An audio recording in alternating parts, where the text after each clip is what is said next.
வணக்கம்ங்க. இன்றைக்கி நம்ம காப்பியாஸ் வில்லேஜ் கிச்சன் சேனலில் வர இருக்கிற தைப்பொங்கலுக்கு எப்படி முறையாக மண் பாத்திரத்தில் சர்க்கரை பொங்கல் செய்கிறது, புதிதாக திருமணம் ஆனவங்களும் சரி இல்லை புதிதாக பொங்கல் வைக்கிறவங்களுக்கும் இந்த பதிவு பயனுள்ளதாகவே இருக்கும். இந்த சர்க்கரை பொங்கல் கூட நம்ம ரேஷன் கடையில் கொடுக்குற துவரம்பருப்பை வைத்து ஒரு கிள்ளு வடை இது கூட சாப்பிட்றதுக்கு செய்து காட்ட போகிறேன். Hello viewers, welcome to காப்பியாஸ் village kitchen. இப்போ நான் ஒரு கப் அளவுக்கு ரேஷன் துவரம் பருப்பு எடுத்துருக்கிறேன். இது வந்து கொஞ்சம் பெரிய பெரிய பருப்பு, இந்த பட்டாணி பருப்பு மாதிரி தாங்க இருக்குது. சாம்பார் வைக்கணுன்னா கூட ப்ரெஷர் குக் பண்ணிவிட்டு நம்ம செய்ய முடியாது, அப்படியே அவிச்சு செஞ்சால் தான் நல்லா இருக்கும். இது கூட ஒரு 3 டேபிள் ஸ்பூன் கடலைப்பருப்பு சேர்த்துக்கிறேன். இது சேர்க்கலனாலும் பரவாயில்ல. நல்லா ஒரு 3 தடவை அலசி நல்ல தண்ணி சேர்த்து மூடி வச்சுருங்க. இன்னொரு சின்ன கிண்ணத்தில் ஒரு 3 டேபிள் ஸ்பூன் அளவுக்கு கடலைப்பருப்பு எடுத்துக்கிறோம். அதையுமே அலசி கொஞ்சமாக தண்ணீர் சேர்த்து மூடி வச்சிடலாம். இது ரெண்டும் 1 மணி நேரம் ஊறினா போதுங்க. அதிக நேரம் ஊற வைக்கணும்னு அவசியம் இல்லை. இப்போ 1 மணி நேரம் கழித்து எடுத்திருக்கேன். கடலைப்பருப்பு நல்லா ஊறி இருக்குது. இப்போ அரை கப் அளவுக்கு பச்சரிசி எடுத்துருக்கிறேன். அதாவது மெஷரிங் கப் பார்த்திங்கன்னா அரை கப்பு பச்சரிசி. இது கடையில் வாங்கின பச்சரிசி தான். ரேஷனில் வாங்கின சாப்பாட்டுக்கான பச்சரிசி இருந்தால் தாராளமாக அதுலேயே பொங்கல் செய்யலாங்க, சுவையாக இருக்கும். இது 1/4 கப் அளவுக்கு பாசி பருப்பு, நாட்டு பாசி பருப்பு ரொம்ப பொடிசாக இருக்கும், மணமாக இருக்குங்க. இதை 2 தடவை அலசி எடுத்து வச்சிடறேன். அதாவது 1க்கு பாதி அந்த மாதிரி எடுத்தோன்னா நல்லா சுவையாக இருக்கும். அதனால் அரை கப்பு நான் அரிசி எடுத்துருக்கிறேன், 1/4 கப்பு பாசிப்பருப்பு எடுத்துருக்கிறேன். நல்லா அலசி வச்சாச்சு. இப்போ மண் பாத்திரத்தில் பொங்கல் வைக்கிறது நம்மளுடைய ட்ரெடிஷன். இருந்துச்சுன்னா நம்ம வைக்கலாம், இல்லைன்னா நம்ம வேறு பாத்திரத்தில் சாதாரணமாக வைக்கலாம். என்கிட்ட புதுசாக மண் சட்டிகள் இருக்குது, அதனால் நான் மண் சட்டியிலே வைக்கிறேன். பானையில் தான் வைக்கணும் அப்படின்னு இல்லைங்க, மண் பாத்திரம் எதுலேயும் வைக்கலாம். மஞ்சள் குங்குமம் தடவி அன்னைக்கு நம்ம மஞ்சள் கொத்து வாங்குவோம். அந்த மஞ்சள் கொத்தை கட்டிட்டு நாம் பொங்கல் வைக்கிறது நம்மளுடைய பாரம்பரியம். மஞ்சள் கொத்து இப்போ கிடைக்காதுங்க, அதனால் நான் மஞ்சள் குங்குமம் மட்டும் வச்சுருக்கிறேன். அதாவது இந்த புது மண் பாத்திரத்தில் எந்த கிருமிகளுமே நம்மளே அண்டாமல் இருக்கும் இந்த மஞ்சள் குங்குமம் வைக்கும் போது. அதே மாதிரி மங்களமாக இருக்கிறதுக்காக இந்த மஞ்சள் கொத்து நாம் கட்டுறோம். இதுதான் நம்மளுடைய ட்ரெடிஷன். இப்போ ஒரு 1/2 லிட்டர் பால், அது கூட ஒரு 1/4 லிட்டர் தண்ணி, அதை சேர்த்து நான் சேர்த்துருக்கிறேன். இல்லை நம்ம வெறும் பச்சை தண்ணியில் கூட பொங்கல் செய்யலாம். பால் இருந்தால் பால் சேர்த்துக்கோங்க. பால் பொங்கி வந்து அந்த நேரம் வீட்டில் உள்ளவங்க எல்லாம் சேர்ந்து பொங்கலோ பொங்கல் அப்படின்னு சொல்லி குலவையிடுற பெண்கள், குலவையிட தெரிஞ்சால் குலவையிட்டு அதுக்கப்புறமா தான் அரிசி சேர்ப்பாங்க அப்படின்னு சொல்லுவாங்க. நானும் அதையெல்லாம் நேரில் பார்த்தது இல்லைங்க. ஆனால் எங்கள் வீட்டில் பொங்கல் வைக்கிற அன்றைக்கி எங்கள் அம்மா வெளியில் வைப்பாங்க. நாங்கள் 4 பேர், அதனால் எங்களை எல்லாம் பொங்கலோ பொங்கல் சொல்லுவாங்க. சிறு வயசில் அதெல்லாம் ஒரு ஜாலியாக தான் இருந்தது. இப்போ நம்ம அதை சொல்கிறதுக்கு தயங்க தான் செய்கிறோம். இப்போ பால் நல்லா பொங்கி வந்ததுக்கப்புறமா அரிசி, பாசிப்பருப்பு கழுவி வச்சதை சேர்த்தாச்சு. அது கூடவே ஊற வச்சுருந்த இந்த 3 ஸ்பூன் அளவுக்கு கடலைப்பருப்பு அதையுமே சேர்த்துட்றேன். எங்கள் ஆச்சி வந்து இது போல் கடலைப்பருப்பு சேர்த்து தான் சர்க்கரை பொங்கல் செய்வாங்க. அந்த காலத்திலலாம் பெருசாக முந்திரி திராட்சையெல்லாம் சேர்க்க மாட்டாங்கங்க.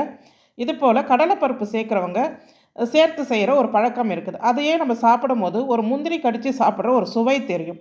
அதனால் இப்போ பொங்கல் நல்லா வேகட்டும், திறந்த மேனிக்கே வேக விட்டுருங்க. நமக்கு பாருங்கள், ஊற வச்ச துவரம் பருப்பு நல்லா ஊறிடுச்சு. பாருங்கள் எவ்வளோ பெருசு இருக்குது பருப்பு. இதை அப்படியே மிக்சி ஜாரில் சேர்த்து அரைச்சி எடுத்துகிட்டு வந்துடுறேன். இது ரொம்ப நரன்னு கடலைப்பருப்பு மாதிரிலாம் இருக்காதுங்க, கொஞ்சம் சாஃப்டாக தான் அரையும். அதே மாதிரி கொஞ்சம் கோர்ஸாக நரப்பாக தான் அரைச்சிக்கணும்.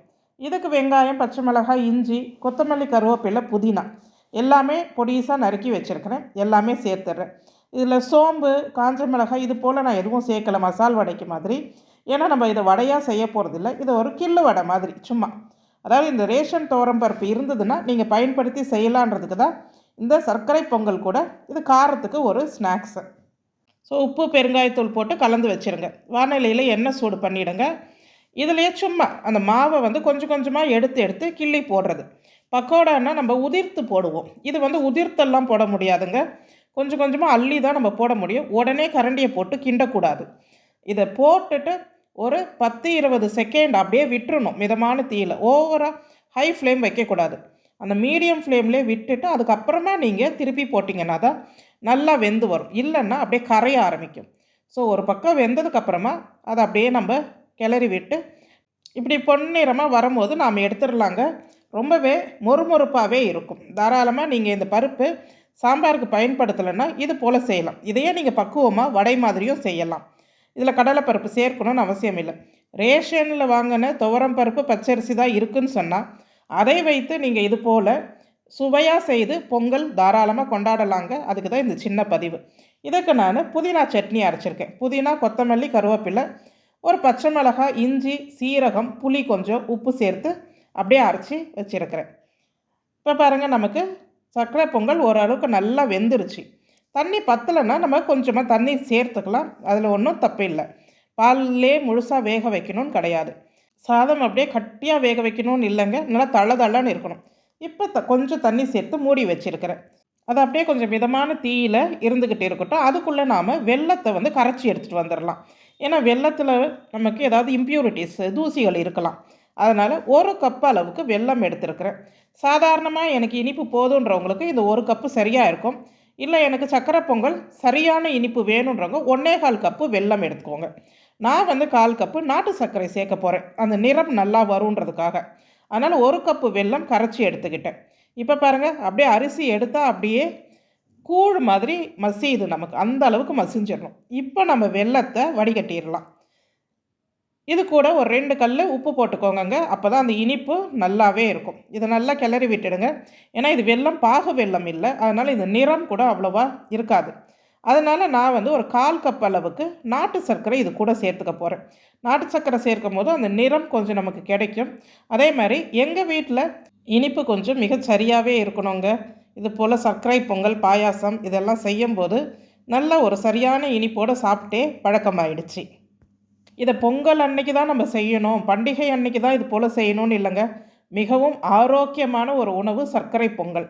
இன்றைக்கி ட்ரெண்டிங்கில் நோ ஸ்வீட் டயட் அப்படின்னு சர்க்கரையை முழுசாக தவிர்க்கிற ஒரு ட்ரெண்டிங்கெல்லாம் இருக்குது. ஆனால் நம்மளால் அப்படி இருக்க முடியாதுங்க. இது போல் கருப்பட்டி, வெல்லம் சேர்த்து அந்த இனிப்பு தேவைதான் படும். மிகவும் ஆரோக்கியமானதும் கூட.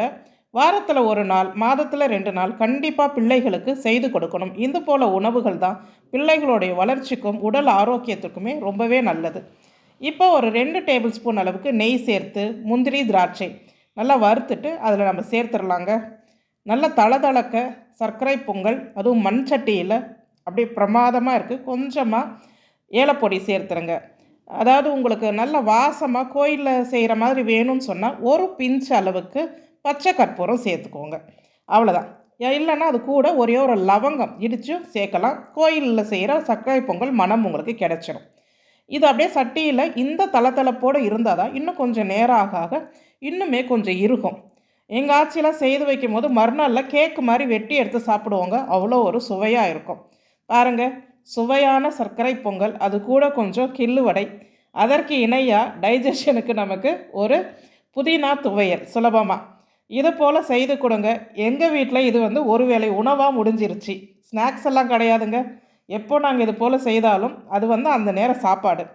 செய்து பாருங்கள். உங்களுக்கும் பிடிச்சிருந்தா நம்ம காப்பியாஸ் வில்லேஜ் கிச்சன் சேனலுக்கும் ஒரு லைக் பண்ணுங்கள், ஹைப் பண்ணுங்கள். நன்றி.